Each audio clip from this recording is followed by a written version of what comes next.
Hi friends, എല്ലാവർക്കും SR ക്രിയേഷനിലേക്ക് സ്വാഗതം. ഇന്ന് നമ്മൾ പാഠമൊന്നും പഠിക്കുന്നില്ല.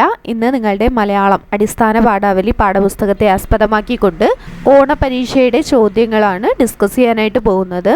അപ്പോൾ കൂട്ടുകാരാരെങ്കിലും ആദ്യമായിട്ടാണ് ഈ ചാനൽ കാണുന്നതെങ്കിൽ സബ്സ്ക്രൈബ് ചെയ്യുക. തൊട്ടടുത്ത് കാണുന്ന ബെൽ ബട്ടൺ കൂടെ ക്ലിക്ക് ചെയ്യുമ്പോൾ ഞങ്ങളിടുന്ന ഓണം സ്പെഷ്യൽ വീഡിയോസ് എല്ലാം നിങ്ങൾക്ക് നോട്ടിഫിക്കേഷനായിട്ട് ലഭിക്കും. അപ്പോൾ നമുക്ക് പരീക്ഷ എങ്ങനെയാണെന്ന് നോക്കാം.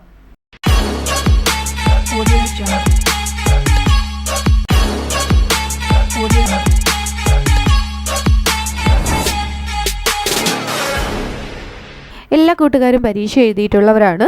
ഫസ്റ്റ് ഇതായി ഇവിടെ നോക്കിയാൽ അറിയാം 7ാം ക്ലാസ് ആണ്. അതുപോലെ തന്നെ നിങ്ങൾക്കിവിടെ 2 നിർദ്ദേശങ്ങൾ തന്നിട്ടുണ്ട്. 2 മണിക്കൂറാണ് സമയമുള്ളത്. കൂൾ ഓഫ് ടൈം ഉണ്ട്, 15 മിനിറ്റ് ആണ്. ഈ സമയത്ത് ചോദ്യങ്ങൾ നന്നായിട്ട് വായിച്ച് മനസ്സിലാക്കുക. 6 പ്രവർത്തനമാണ് ഇവിടെ തന്നിരിക്കുന്നത്. 6-ൽ ഏതെങ്കിലും 5 എണ്ണത്തിന് മാത്രം നിങ്ങൾ ഉത്തരം എഴുതുക.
അപ്പോൾ ഇനി നമുക്ക് ഒന്നാമത്തെ പ്രവർത്തനം എന്താണെന്ന് നോക്കാം. ഒന്നാമത്തെ പ്രവർത്തനം അനുഭവക്കുറിപ്പ് തയ്യാറാക്കാനാണ്. നിഷ്കളങ്കവും നിസ്വാർത്ഥവുമാണ് സഹോദര സ്നേഹം. ചേച്ചി അനുജനും തമ്മിലുള്ള സ്നേഹത്തിൻ്റെ ആവിഷ്കാരമാണ് കൊച്ചനുജൻ എന്ന കവിത. അന്നോളം അനുജനെ തൊടിയിക്കാതെ കാത്തു സൂക്ഷിച്ച കളിക്കോപ്പുകൾ അവന് നൽകി ചേച്ചി പിരിഞ്ഞു പോകാൻ ഒരുങ്ങുമ്പോൾ കുഞ്ഞു മനസ്സ് വേദനിക്കുന്നു. ഇവയേക്കാളൊക്കെ പ്രിയപ്പെട്ടത് ചേച്ചിയുടെ സ്നേഹം തന്നെയാണെന്ന് അവൻ തിരിച്ചറിയുന്നു.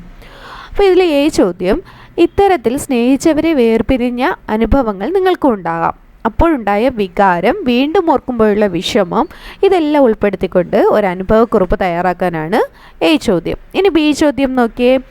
എന്തിനെ പിന്നെ നീ എൻ്റെ മുമ്പിൽ ഇമ്മനോഹാരിത വച്ചു തന്നു? ഇവിടെ മനോഹാരിത എന്നതുകൊണ്ട് ഉദ്ദേശിക്കുന്നത് എന്തിനെയാണ്? പാവകളെ, പുസ്തകങ്ങളെ, മയിൽപ്പീലിയെ. നമ്മൾ പാഠഭാഗം നന്നായിട്ട് വായിച്ച് മനസ്സിലാക്കി വെച്ചിരിക്കുക. എല്ലാ പാഠഭാഗവും 2 അല്ലെങ്കിൽ 3 4 തവണ വായിച്ച് മനസ്സിലാക്കി വെച്ചിരിക്കുക. എന്നാൽ മാത്രമേ നിങ്ങൾക്ക് എക്സാം നന്നായിട്ട് അറ്റൻഡ് ചെയ്യാനായിട്ട് കഴിയുള്ളൂ. ഇങ്ങനെയുള്ള 1 വേർഡ് ക്വസ്റ്റ്യൻസ് ഒക്കെ അപ്പോഴും മാത്രമേ നിങ്ങൾക്ക് എഴുതാനായിട്ട് കഴിയുള്ളൂ. ഇനി രണ്ടാമത്തെ പ്രവർത്തനം നോക്കിയേ. വിശകലനക്കുറിപ്പ് തയ്യാറാക്കാനാണ്. ഒരു നഗരത്തിലെ ഒരേ കെട്ടിടത്തിൽ ഒരു ഗായകനും ഒരു കവിയും ഒരു ഫുട്ബോൾ കളിക്കാരനും താമസിക്കുന്നു. ചോദ്യം, KP കേശവമേനോൻ്റെ നമ്മുടെ ലോകം നാം സൃഷ്ടിക്കുന്നു എന്ന പാഠഭാഗത്തിൽ ഇങ്ങനെ പറയുന്നു: ഒരേ നഗരത്തിൽ ഒരേ തെരുവിൽ പാർക്കുന്ന 2 വ്യക്തികൾ 2 വ്യത്യസ്ത ലോകങ്ങളിൽ ജീവിക്കുന്നതായിട്ട് കാണാം. ഒരേ കെട്ടിടത്തിൽ താമസിച്ചിട്ടും ഇവർ ജീവിക്കുന്നത് വ്യത്യസ്ത ലോകങ്ങളിലാണ് എന്ന് പറയുന്നത് എന്തുകൊണ്ടാണ്? അതുകൊണ്ട് നിങ്ങൾ ഇതിനെ ഉൾപ്പെടുത്തിക്കൊണ്ട് ഒരു വിശകലനക്കുറിപ്പ് തയ്യാറാക്കുക. നമ്മുടെ തന്നെ ഇപ്പോൾ കേരളത്തിൽ പല സ്ഥലങ്ങളിൽ താമസിക്കുന്ന, അല്ലെങ്കിൽ ഒരു സ്ഥലത്തിൽ തന്നെ, അല്ലെങ്കിൽ ഒരു നഗരത്തിൽ തന്നെ വ്യത്യസ്ത ഇടങ്ങളിൽ താമസിക്കുന്ന വ്യക്തികൾ തമ്മിൽ അവരുടെ സ്വഭാവത്തിൽ സകലത്തിലും നല്ല വ്യത്യാസം ഉണ്ടാവും. അപ്പോൾ ഈ വ്യത്യസ്തത ഒന്ന് വിവരിച്ച് നിങ്ങളൊരു വിശകലനക്കുറിപ്പ് തയ്യാറാക്കണം. B ചോദ്യം, താഴെ കൊടുത്തിരിക്കുന്നവയിൽ KP കേശവമേനോൻ്റെ കൃതി ഏതാണ്? കോയസൻ, ജീവിത ചിന്തകൾ, പാത്തുമ്മയുടെ ആട്. ജീവിത ചിന്തകളാണ് KP കേശവമേനോൻ്റെ കൃതി എന്ന് പറയുന്നത്. ഇനി മൂന്നാമത്തെ പ്രവർത്തനം കവിതാരചന. ഒരു കവിത രചിക്കാൻ വേണ്ടിയിട്ടാണ്. തേരോടിക്കാറ്റിനായി ചുവന്ന പൂക്കൾ വാരിക്കൊടുക്കുന്ന വള്ളി പോലെ. കൊച്ചനുജൻ എന്ന് പറയുന്ന കവിതയിലെ ഒരു പ്രയോഗമാണ് ഇവിടെ കൊടുത്തിരിക്കുന്നത്.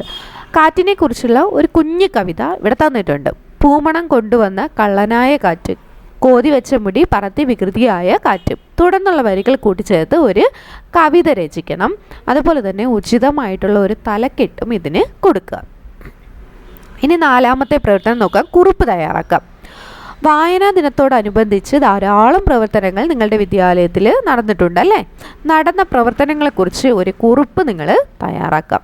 വായനാ ദിനത്തോടനുബന്ധിച്ചാണ് എന്ത് കാര്യമായിരിക്കാം നിങ്ങളുടെ സ്കൂളിൽ നടന്നിട്ടുണ്ടാവുക, അല്ലെങ്കിൽ നടന്നിട്ടില്ല എന്നുണ്ടെങ്കിൽ നിങ്ങൾ സങ്കല്പിച്ച് എഴുതുക കേട്ടോ. അടുത്ത് പ്രവർത്തനം 5, കഥ എഴുതുക. നമ്മൾ കവിത എഴുതാൻ നേരത്തെ പറഞ്ഞു, ഇനി ഒരു കഥ എഴുതാനാണ്. കൊച്ചനുജൻ എന്ന കവിതയിലെ അനുജനെയും ചേച്ചിയെയും നിങ്ങൾക്ക് ഒരുപാട് ഇഷ്ടമായല്ലോ. ഈ കവിതയെ നമുക്ക് കഥയാക്കിയാലോ? ഒരു ശീർഷകം, കഥയും കവിതയും എഴുതുമ്പോൾ എപ്പോഴും നമ്മളൊരു ശീർഷകം കൊടുക്കണം, അല്ലെങ്കിൽ തലക്കെട്ട് നമ്മൾ കൊടുക്കണം. ഓക്കെ. അടുത്ത പ്രവർത്തനം 6, പ്രയോഗ ഭംഗി വിശദമാക്കുക. അശ്വതിയെ കഥയിൽ പരിചയപ്പെടുത്തുന്ന വാക്യം ഇങ്ങനെയാണ്: കഷ്ടിച്ച് 6 or 7 വയസ്സ് മാത്രം മതിക്കുന്ന ആ പെൺകുട്ടിക്ക് പറിച്ചു നട്ടതിന് ശേഷം വെള്ളം കിട്ടാത്തതിനാൽ വാടിപ്പോയ ഒരു ചെടിയുടെ ദൈന്യതയുണ്ടായിരുന്നു. അശ്വതിയെക്കുറിച്ച് എന്തെല്ലാം കാര്യങ്ങൾ ഈ വാക്യത്തിൽ നിന്ന് മനസ്സിലാക്കാം? ഈ പ്രയോഗ ഭംഗി അല്ലെങ്കിൽ ആ കുട്ടിയെക്കുറിച്ച് പറഞ്ഞിരിക്കുന്ന ആ ഒരു കാര്യത്തെ വിശദീകരിച്ചുകൊണ്ട് നിങ്ങളൊരു കുറിപ്പ് തയ്യാറാക്കുക. അപ്പോൾ 6 പ്രവർത്തനങ്ങളാണ് കൂട്ടുകാർക്ക് എക്സാമിനുള്ളത്.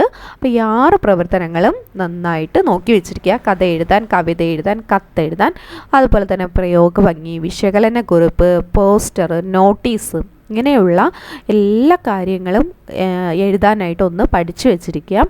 പാഠഭാഗം നന്നായി വായിച്ച് മനസ്സിലാക്കി വെച്ചിരിക്കുക. എന്നാൽ മാത്രമേ നിങ്ങൾക്ക് എക്സാം നന്നായിട്ട് അറ്റൻഡ് ചെയ്യാനായിട്ട് കഴിയുള്ളൂ. അപ്പോൾ കൂട്ടുകാർക്ക് വീഡിയോസ് ഇഷ്ടമാവുകയാണെങ്കിൽ ലൈക്ക് ചെയ്യുക, നിങ്ങളുടെ ഫ്രണ്ട്സിന് കൂടെ ഷെയർ ചെയ്ത് കൊടുക്കുക. എന്തെങ്കിലും അഭിപ്രായങ്ങളോ നിർദ്ദേശങ്ങളോ ഉണ്ടെങ്കിൽ കമൻറ്റ് ബോക്സിലൂടെ രേഖപ്പെടുത്തുക. അപ്പോൾ നമുക്ക് അടുത്ത എക്സാം സ്പെഷ്യലുമായിട്ട് കാണാം. താങ്ക്